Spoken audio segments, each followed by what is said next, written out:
Hello friends, welcome to my channel and guidelines. Friends, আজ প্রথমেই বলছি, আপনি যদি আমার চ্যানেলের নতুন ভিউয়ার হয়ে থাকেন তাহলে চ্যানেলটি সাবস্ক্রাইব করে নিন। আজ স্পেশাল টেট প্রার্থীদের জন্য নিয়ে এসেছি কিছু ইম্পর্টেন্ট পড়াশোনা। তার সঙ্গে বলছি যে আপনারা এখন থেকে খুবই সিরিয়াসলি পড়াশোনা করুন, কারণ আমাদের এডুকেশন ডিপার্টমেন্ট ওনাদের কাজগুলো স্টেপ বাই স্টেপ খুব ধীর গতিতেই হতে চলেছে। যেমন ধরুন, মেরিট লিস্টগুলি ডিস্ট্রিক্ট ওয়াইজ আউট করা হয়ে গিয়েছে এবং নিযুক্তি প্রক্রিয়ার কাজও খুব শীঘ্রই হবে। এবং আমাদের এডুকেশন ডিপার্টমেন্ট এই লকডাউনের মধ্যে যে উনাদের কাজগুলো সম্পূর্ণ করছেন তাতেই বোঝা যাচ্ছে যে আপনাদের এক্সামও হবে। তো ফ্রেন্ডস, তার জন্য আপনারা এখন থেকেই সিরিয়াস হয়ে যান। এবং আমি আজ আপনাদের সঙ্গে চাইল্ড ডেভেলপমেন্ট নিয়ে আলোচনা করছি, ফলো করবেন। তো কোয়েশ্চেন নাম্বার 1 হলো, শিক্ষণ ও পরিপক্কতার পারস্পরিক বৈশিষ্ট্য হলো, অপশন বলছি, 2টি ব্যক্তিকেন্দ্রিক ক্ষমতা, খ 2টি সামাজিক ক্ষমতা, গ 2টি নীতিবাচক ক্ষমতা, ঘ সবটি শুদ্ধ। সেটার আনসার হবে 2টি ব্যক্তিকেন্দ্রিক ক্ষমতা। নেক্সট নাম্বার 2 বলছি, পুনঃ চেষ্টা করে বহু সময় বিরতির পর একটি শিশু নিজে অঙ্কটি সমাধান করলো। এই ধরনের শিক্ষাকে শিক্ষণের তত্ত্ব সমর্থন করে। অপশন ক অনুবন্ধনবাদ, খ সংযোগবাদ, গ সামগ্রিকতাবাদ, ঘ সব কয়েকটি।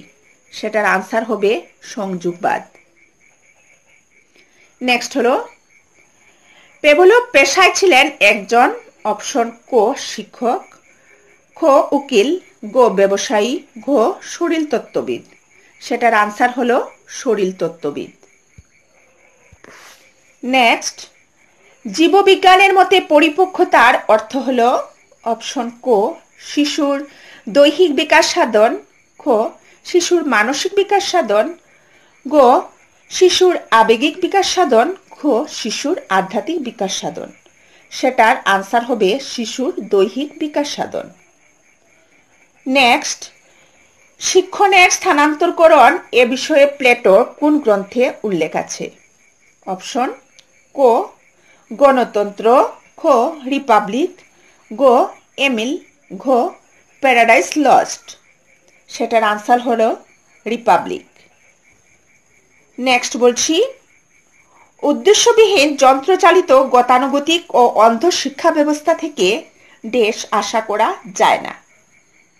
কি আশা করা যায় না? অপশনগুলো হলো, ক শিক্ষণ, খ অভিরুচন, গ মনোযোগ, ঘ শিক্ষণের স্থানান্তর। সেটার আনসার হবে শিক্ষণের স্থানান্তর। নেক্সট বলছি, শ্রেণীকক্ষে অভিরুচন সৃষ্টি করতে পারে। অপশন ক পুরস্কারের সাহায্যে, খ উৎসাহের সাহায্যে, গ স্নেহ ভালোবাসার সাহায্যে, ঘ সব কয়েকটি। এখানে আনসার হবে সব কয়েকটি, পুরস্কারের সাহায্যে, উৎসাহের সাহায্যে এবং স্নেহ ভালোবাসার সাহায্যে। তারপর বলছি, শিক্ষণের চাপ দেহ মনে সজীব করে রাখতে হলে ক্রিয়ার পুনরাবৃত্তির। অপশন ক প্রয়োজন, খ প্রয়োজন নেই, গ আংশিক প্রয়োজন, ঘ একটিও নয়। সেটার আনসার হবে প্রয়োজন আছে। নেক্সট হলো, পরিপক্কতা হলো বয়সের সঙ্গে সঙ্গে ব্যক্তির শিক্ষা আহরণের ক্ষেত্রে সংঘটিত যে কোনো পরিবর্তন, যা মূলত দৈহিক বিকাশের ওপর নির্ভরশীল। সংজ্ঞাটি দিয়েছেন অপশন ক গেটস, খ রাইবার্ন, গ ম্যাকগস, ঘ থমসন। সেটার আনসার হবে ম্যাকগস। নেক্সট বলছি এবং লাস্ট বলছি, অনুকরণ প্রক্রিয়াকে প্রসারিত অর্থে ভাগ করতে পারি। অপশন ক 2 ভাগে, খ 3 ভাগে, ঘ 4 ভাগে, ঘ 5 ভাগে। সেটার আনসার হবে 2 ভাগে। তো ফ্রেন্ডস, আজ এই 10 কোয়েশ্চেন নিয়ে আলোচনা করলাম। আপনারা সবাই ভালো থাকেন, সুস্থ থাকেন এবং পড়াশোনা করুন। ধন্যবাদ।